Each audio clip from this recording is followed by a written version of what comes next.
जिने उघडलेदार शिक्षणाच्या स्वर्गाचे जिने उघडलेदार ती सावित्र्यात जगाची शिलेदार ती सावित्र्यात जगाची शिलेदार सन्माननीय व्यासपीठावरील सर्व मान्यवर येथे उपस्थित माझ्या मित्रमैत्रिणींनो, आज मी तुम्हाला सावित्रीबाई फुले यांच्याविषयी काही 2-4 शब्द सांगत आहे. ते तुम्ही शांतचित्ताने ऐकून घ्या अशी मी आपल्यास विनंती करते आणि माझ्या भाषणाला सुरुवात करते. भारतातील स्त्री शिक्षणाच्या गंगोत्री म्हणून ओळखल्या जाणाऱ्या भारतातील पहिल्या महिला शिक्षिका व तसेच मुख्याध्यापक सावित्रीबाई फुले. सावित्रीबाई फुले यांचा जन्म 3 जानेवारी 1831 मध्ये सातारा जिल्ह्यातील नायगाव या गावी झाला. त्यांच्या आईचे नाव लक्ष्मीबाई तर वडिलांचे नाव खंडोजी नरसाहेब पाटील असे होते. त्यांचा विवाह वयाच्या अवघ्या 9व्या वर्षी क्रांतिज्योती ज्योतिबा फुले यांच्याशी झाला. लग्नानंतर ज्योतिबांनी त्यांना लिहायला वाचायला शिकवले.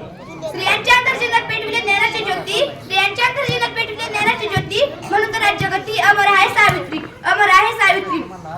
1 जानेवारी 1848 मध्ये ज्योतिबा फुले व सावित्रीबाईंनी पुण्यातील बुधवार पेठेत मुलींची पहिली शाळा काढली. पण त्या काळी स्त्रियांनी शिकणे महापाप मानले जाईल. सावित्रीबाई फुले मुलींना शाळेत शिकवले जात असताना लोकांनी त्यांच्यावर दगडफेक केली, शेणे फेकून मारले तरी त्या डगमगले नाहीत. त्यांनी गोरगरीब अनाथ विधवा यांना आधार दिला. बालविवाह, सती प्रथा अशा अनेक क्रूर प्रथांना त्यांनी विरोध केला. एवढे बोलून मी माझे 2 शब्द संपवते. जय हिंद, जय महाराष्ट्र.